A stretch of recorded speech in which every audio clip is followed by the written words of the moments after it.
तो चलिए बच्चों, आज से हम नया चैप्टर स्टार्ट करेंगे। हम लोगों ने पहले ही केमिकल कंट्रोल खत्म कर दिया है। कुछ बच्चों का कंफ्यूजन था कि कौन सा चैप्टर बच्चों ये है कंट्रोल एंड कोऑर्डिनेशन। इसमें पहला टॉपिक था केमिकल कंट्रोल और दूसरा वाला टॉपिक है न्यूरल कंट्रोल, ठीक है, एंड कोऑर्डिनेशन। तो यहाँ पे हम चैप्टर के शुरू में ही देखेंगे ये जो न्यूरल कंट्रोल है बच्चों, ये पूरा का पूरा बनता है आपके न्यूरॉन्स से। तो हमें इसमें सबसे पहले स्टडी करना है न्यूरॉन्स की, न्यूरॉन्स का स्ट्रक्चर कैसे, न्यूरॉन्स का टाइप के साथ है। तो आपके सामने जो मैंने पहले से डायग्राम बना के रखा है, ये हमारा दूसरा चैप्टर न्यूरल कंट्रोल का, वो है मल्टीपोलर न्यूरॉन।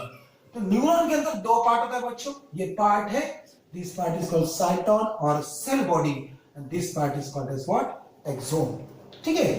तो यहाँ पे ये बहुत ही बेसिक है, आपने 11th में पढ़ चुका है, बट हमें इसके बाद जो टॉपिक पढ़ना है इम्पल्स का कंडक्शन, इम्पल्स का ट्रांसमिशन, इम्पल्स का जनरेशन, इसके लिए ये चीज हमारे लिए जरूरी है।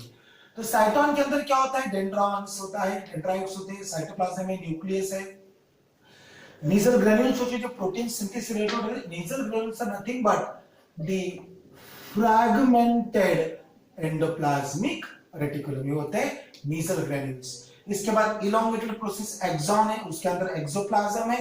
थोड़ा इसका और इसका जो होता है कंपोजिशन अलग होता है, इसमें आपको नेजल ग्रैन्यूल्स नहीं मिलेंगे एक्सोप्लाज्म में। उसका कवरिंग होता है न्यूरिलेमा, और न्यूरिलेमा में बाहर का कवरिंग होता है बच्चों माइलिन शीथ या फिर मेड्यूलेटेड शीथ, इसका आउटर मोस्ट कवरिंग होता है, ठीक है। यहां पे सबसे बड़ी बात मैं बोलना चाहूंगा वो होता है एक्सॉन हिलोक। तो axon hillock is the most important part of neuron। NEET के लिए हम लोगों को एक्सॉन हिलोक के बारे में जरूर एक क्वेश्चन हमें पूछा जाता है। तो ये होता है न्यूरॉन का स्ट्रक्चर, और एक्सॉन हिलोक क्या होता है मैं अभी आपको बताऊंगा, पर आपको कुछ भी कंफ्यूजन नहीं चाहिए, ये बेसिक है। आपके एनसीईआरटी में भी और स्टेट बोर्ड में भी पहला टॉपिक दिया गया है, वो होता है generation of impulse, conduction of impulse and the transmission of impulse. तो चलिए हम बात करेंगे अभी थोड़ा सा नीट के लिए इसमें क्या क्या इंपॉर्टेंट है उस चीज की।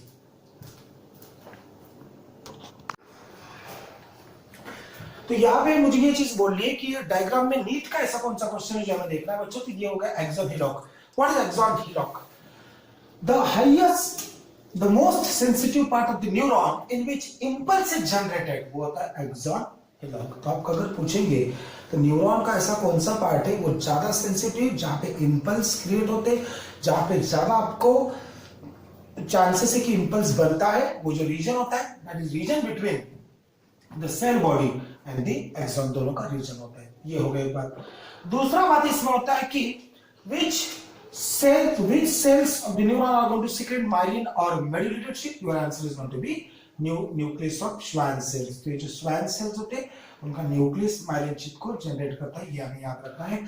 सो what are fragmented endoplasmic reticulum, उसका आंसर भी मेरे पास है बच्चों यहाँ पे नेजल ग्रैन्यूल्स। तो ये जो डायग्राम मैंने यहाँ पे बना के रखा है that is for the multipolar neuron, but neurons can be bipolar। आपको पता है bipolar neurons भी होते हैं, जैसे आपने डायग्राम में पहले भी पढ़ा है कि ये जो न्यूरॉन्स होते हैं बच्चों, ये bipolar neurons होते हैं। These are very common in retina। Retina का अंदर गैंग्लियोनेटेड bipolar neurons हम हमेशा देखते हैं। तो हमेशा आपको याद रखना है कि what is the position of और what is the location of bipolar neurons। बच्चों हमेशा याद रखना, it is nothing but the retina, right. तो चलो आगे देखेंगे अभी ये न्यूरॉन का। तो बेसिक डायग्राम आपको बताऊंगा हमें। ये सेल मेम्ब्रेन जो होता है, neurilemma is nothing but the cell membrane of the neuron. Neuron का जो सेल मेम्ब्रेन होता है वो न्यूरिलेमा होता है, इसका भी याद रखना पड़ेगा। तो चलो आगे अभी जो पहला वाला टॉपिक हमने यहाँ पे पढ़ना है ये चैप्टर के अंदर, बहुत ही इंटरेस्टिंग है बच्चों। उसका इस टॉपिक से हमेशा एक एमसीक्यू आपको जरूर मिलेगा। दैट इज नथिंग बट, देखिए मैं यहाँ पे पहले लिख लेता हूं, it is nothing but generation, ठीक है, then conduction and transmission of impulse, ठीक है। तो ये चीज हमारा आज का टॉपिक रहेगा, ठीक है। ये हमारा टॉपिक है generation, conduction and transmission of impulse. तो इंपल्स किस तरह से जनरेट होंगे, इंपल्स को कैसे कंडक्ट करेंगे और इंपल्स को कैसे ट्रांसमिट करेंगे, this is very very important for NEET और योर सीईटी एग्जामिनेशन। दोनों भी एग्जाम के लिए बच्चों प्लीज बहुत ही ज्यादा इंपॉर्टेंट है, इसमें ध्यान देना पड़ेगा। इंपल्स जो होती है it's an electrochemical activity of neuron. तो जनरेट कैसे होगा, उसको कंडक्ट कैसे करेंगे और ट्रांसमिशन कैसे करेंगे, इस चीज पे हम बात करेंगे। चलो इसके लिए मेरे पास आपके लिए 4 स्टेप्स में ये टॉपिक को मैं डिवाइड करना चाहूंगा। स्टेप नंबर 1, इसका जो पहला स्टेप होगा इसके बारे में मैं यहां पे बोलूंगा, it is nothing but, yes देखिए यहां पे पोलराइज्ड स्टेट, यस, या तो फिर इसको बोलेंगे हम रेस्टिंग स्टेट। तो पहला वाला जो मेरा यहां पे कंटेन है वो है पोलराइज्ड स्टेट या तो फिर resting state of the neuron, step number 1।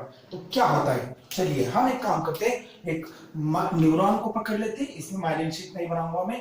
तो ये एक न्यूरॉन का डायग्राम है और न्यूरॉन की जो कवरिंग है बच्चों न्यूरिलेमा। तो ये जो कवरिंग है इसको मैं यहाँ पे बोलूंगा न्यूरिलेमा, ठीक है, इसको मैं बोलूंगा न्यूरिलेमा। न्यूरिलेमा के अंदर का जो पार्ट है बच्चों, इस वाला ये जो डॉटेड मैंने बनाया है, it is nothing but axoplasm, it is nothing but axoplasm. ये जो स्ट्रक्चर हम यहाँ पे देख रहे हैं, ये स्ट्रक्चर क्या है बच्चों, एक्सॉन, ये स्ट्रक्चर होता है एक्सॉन, ये एक्सोप्लाज्म है इसके अंदर का। और इसमें हम एक चीज देखेंगे कि एग्जैक्टली पोलराइज्ड स्टेट और रेस्टिंग स्टेट का मतलब क्या होता है। तो बच्चों जो न्यूरिलेमा होता है, it is nothing but cell membrane. इसमें वही क्या कैरेक्टरिस्टिक है जो हमारे हर सेल के कवरिंग या सेल मेम्ब्रेन में होता है। तो यहाँ पे सबसे पहली चीज मैं ड्रॉ करना चाहूंगा वो होता है, यस, इस तरह से हमें यहाँ पे चैनल्स बनाने हैं या तो फिर यहाँ पे हमने बनाने हैं, यस, ये जो होते हैं गेट होते हैं, राइट, ये चैनल होता है, पंप भी हो सकते हैं। तो ये है क्या, तो ये चीज जो हमारे एग्जाम के ऊपर थे बच्चों, बहुत सारे hundreds and thousands of this kind of channels and pumps and gates are present on the cell membrane। इस चीज को मैं बोलूंगा, इसको मैं लिखना चाहूंगा, this is nothing but Na plus K plus pump बोलूंगा मैं, Na plus and K plus pump, ठीक है। तो ये पंप का जब मैंने इस्तेमाल किया, whenever I am using the term pump, इसका मतलब होगा यहाँ पे एटीपीएस की एक्शन होगी, यहाँ पे एनर्जी का रिक्वायरमेंट होगा। जब मैंने चैनल शिफ्ट का इस्तेमाल किया तो याद रखें कि वहां पे एटीपी का एक्शन नहीं होगा, वो प्रोसेस आपकी डिफ्यूजन वाली प्रोसेस होगी, पैसिव प्रोसेस होगी, वहां पे एटीपी का रिक्वायरमेंट नहीं होगा, एक्सपेंडिचर नहीं होगा। But whenever I use the term pump, याद रखेंगे यहाँ पे एटीपी की एक्टिविटी होनी चाहिए। तो अदर भी दूसरे पंप मेरे पास यहाँ पे बनाने हैं, मुझे बहुत सारे होते हैं, मैंने पहले भी बताया बच्चों। दूसरा भी पंप मैंने कुछ यहाँ पे बना के दिया है, देखिए ये जो दूसरा वाला मैंने बनाया है, इसको मैं नाम दूंगा सोडियम पोटेशियम चैनल। इसको क्या बोलूंगा बच्चों में, सोडियम पोटेशियम चैनल। और भी बहुत सारा हो सकता है, सिर्फ सोडियम चैनल भी यहाँ पे हो सकते हैं। This is Na plus channel, okay, voltage gated channels होता है Na प्लस चैनल। तो इस तरह से बहुत सारे चैनल्स यहाँ पे सेल मेम्ब्रेन के हो सकते हैं, कैल्शियम के हो सकते हैं, मैग्नीशियम के हो सकते हैं, हर आयन के हो सकते हैं। ये प्रोटीन्स होते हैं बेसिकली। आपने पहले एक टॉपिक पढ़ा 11 के अंदर, सेल मेम्ब्रेन के यहाँ पे कुछ प्रोटीन्स होते हैं, वो चैनल प्रोटीन्स का काम करते हैं। क्यों करते हैं, जो सब्सटेंसेस यहां से परमिएबल है वो न्यूरिलेमा से निकल जाएंगे, पर जो सब्सटेंसेस परमिएबल नहीं है उनको पंप से या तो फिर चैनल से सेल के अंदर जाना पड़ेगा, सेल से बाहर जाना पड़ेगा। हम बात करें पोलराइज्ड स्टेट की और रेस्टिंग स्टेट की। क्या होगा जब न्यूरॉन का स्टेट पोलराइज्ड है या रेस्टिंग है, इसका मतलब कोई भी इंपल्स वहां से कंडक्ट नहीं हो रहा है या जनरेट हो रहा है। ये किस तरह से होगा, तो इस नॉर्मली देखिए क्या होता है, जो सेल ये बाहर का एरिया, ये देखिए बेटा ECF है, एक्स्ट्रा सेल्यूलर फ्लूइड हम इसको बोलेंगे, ये बाहर का एनवायरनमेंट है, this is nothing but ECF, और ये होगा इंट्रासेल्यूलर फ्लूइड, सेल के अंदर का फ्लूइड। तो नॉर्मली क्या होता है, सेल के अंदर बहुत सारे K प्लस आयंस होते हैं, बहुत कम Na प्लस आयन होगा। देखिए मैं कुछ बनाने की यहाँ पे कोशिश कर रहा हूं। और सेल के अंदर सबसे बड़ी बात जो होती है बच्चों, वो होता है निगेटिवली चार्ज प्रोटीन्स। जो ग्रीन कलर में मैंने बनाया, ये ऐसे प्रोटीन्स हैं जिनके अंदर एसिडिक अमीनो एसिड्स होते हैं। मैं यहाँ पे लिख देता हूं, चलो, these are nothing but negatively charge proteins. ये क्यों निगेटिवली चार्ज है, इनके अंदर इस तरह से अमीनो एसिड्स है जो एसिडिक अमीनो एसिड्स होंगे। तो इसलिए नॉर्मली इस स्टेट में क्या होगा, जो सेल के अंदर वाला चार्ज है बच्चों, वो चार्ज होगा माइनस चार्ज। देखिए सेल के अंदर का जो चार्ज है वो माइनस चार्ज है, न्यूरोप्लाज्म के इनर साइड में कौन सा चार्ज बना है, माइनस चार्ज बना है। और सेल के बाहर क्या होता है, हमने पहले ही पता है, लार्ज नंबर ऑफ Na+ होता है, बहुत कम नंबर ऑफ K+ होता है K+ भी, बट उसका कॉन्सेंट्रेशन नंबर कम होता है। तो चलो आपको इसमें क्या समझ में आ गया, मैं पहली स्टेट बोल रहा हूँ पोलराइज स्टेट है, रेस्टिंग स्टेट। इसमें मुझे क्या बोलना है, सेल के अंदर क्या है बच्चों, नेगेटिव चार्ज, बाहर क्या है, पॉजिटिव चार्ज, क्यों है, तो नेगेटिव पॉजिटिव ये दोनों क्या बना रहे हैं, पोलैरिटी, इसलिए इसको मैं बोलता हूँ पोलराइज स्टेट। अभी समझ गए, ये नेगेटिव पॉजिटिव क्या बना रहा है आपको, पोलैरिटी। तो यहाँ पे मैं बोलूंगा प्लस प्लस प्लस प्लस, देखिए ये प्लस साइन मैंने यहाँ पे लिख दिया है, इसका मतलब आपको पता चलना चाहिए जो बाहर के साइड है ये Na+ जो एक्स्ट्रा सेल्यूलर कैटायन है, आपको पूछेंगे which of the following is the main extra cellular cation, आपका आंसर Na+ होना चाहिए। बाहर का Na+ ये पॉजिटिव चार्ज है, अंदर का नेगेटिव, इसको बोलते हैं पोलराइज्ड स्टेट, रेस्टिंग स्टेट। इस स्टेट में कोई भी आपका इंपल्स कंडक्ट नहीं हो रहा है, बट ये कैसे मेंटेन होता है, ये चीज बहुत इंपॉर्टेंट है। ये मेंटेन करने के लिए हमें ओपन करना पड़ता है सोडियम पोटेशियम पंप। ये देखिए बच्चों, ये जो मैंने पंप यहाँ पे बना के रखा है, इसको मैंने बोला था सोडियम पोटेशियम पंप बोला था, ठीक है, ये वाला। तो ड्यूरिंग पोलराइज्ड स्टेट आपको पूछेंगे एमसीक्यू में कि पोलराइज्ड स्टेट किस तरह से मेंटेन होता है। तो बच्चों पोलराइज्ड स्टेट कैसे मेंटेन होता है, due to loss of 3 Na+ outside. देखिए यहाँ पे 3 Na+ को आप एक्सोप्लाज्म से बाहर लेके जाएंगे और बाहर से आपको 2 K+ को अंदर लेके जाना है। ये देखिए 2 K+ अंदर जाएंगे। So influx of potassium and efflux, इसको मैं बोलूंगा इफ्लक्स, ये टर्म भी याद रखेंगे, इसको मैं बोलूंगा influx. So efflux of 3 Na+ and influx of 2 K+ are responsible to maintain the polarized state or resting state. तो ये resting state और polarized state maintain करने के लिए आपके पास, पर हम देखेंगे ये 3 Na+ बाहर क्यों जा रहे हैं, इसकी बात हम देखेंगे। मैंने तो पहले ही बोला था कि अंदर तो Na+ कम होना चाहिए, तो आप बोलेंगे सर Na+ अंदर जाना कहां से आ गया, तो ये कहां से आता है हम आगे वाली स्टेट में जाके जरूर देखेंगे। इस स्टेट को मैं बोलूंगा पोलराइज्ड स्टेट। तो बच्चों नीट के लिए इसमें से हमारा क्वेश्चन कौन सा है, प्लीज याद रखेंगे कि how many Na+ is given out during polarized state, 3 Na+, उसको इफ्लक्स बोलते हैं, and how many potassium enters into the exoplasm during polarized state, उसका आंसर 2 K+ होगा। इसका एंट्री एग्जिट कहां से होता है, Na+ K+ से होता है। इसके लिए आपको एटीपी का इस्तेमाल करना पड़ेगा, ये एनर्जी एक्सपेंडिचर वाला प्रोसीजर होता है। पंप से, कोई भी पंप से, कोई भी आयन का, कोई भी कैटायन का पंप ले लो, ये हो गया हमारा पोलराइज्ड स्टेट। इस स्टेट में कोई भी इंपल्स हमारा कंडक्ट नहीं हो रहा है, प्लीज आपको इसको देखना पड़ेगा, राइट। तो चलिए ये होगा हमारा पोलराइज्ड स्टेट, रेस्टिंग स्टेट। दूसरे स्टेट की मैं बात करूंगा, दूसरे स्टेप की मैं बात करूंगा, वो स्टेट होगी भी, yes, that step is known as step number 2। यहां पे मैं लिखूंगा जो step number 2, it is nothing but depolarized state, या तो फिर इसको मैं बोलूंगा एक्शन पोटेंशियल, या तो फिर इसको बोल दो सीधा सीधा इंपल्स जनरेशन। क्या बोल देंगे, इंपल्स जनरेशन। चलो उसी तरह से डायग्राम बनाएंगे, हमने पहले ही देखा था। ये होगा आपका न्यूरिलेमा, ठीक है, ये न्यूरिलेमा था। यहाँ पे मैंने बहुत सारे चैनल वगैरह बना दिए थे। इस जगह पे मैंने बनाया था बच्चों, ये था हमारा सोडियम पोटेशियम पंप था। यहाँ पे मैं दूसरा पंप बनाने की कोशिश करता हूँ। चलिए ये है हमारा सोडियम चैनल, ये हमारा सोडियम चैनल होगा, ठीक है। कुछ यहाँ पे और भी दूसरे चैनल्स होते हैं, पोटेशियम लीकी चैनल्स होते हैं, कंटिन्यूअसली वहां से पोटेशियम का लीकेज होता है। ये पोटेशियम लीकी चैनल्स है, ये बहुत सारे होते हैं, इसका नंबर ज्यादा होता है। ये पोटेशियम लीकी चैनल्स यहाँ पे होते हैं बच्चों। इस तरह से मैंने कुछ और चीजें बना दी है। तो अभी क्या होगा, अभी हमारे पास एक चीज ये है कि अब कोई तो भी स्टिम्युलस यहाँ पे आ गया।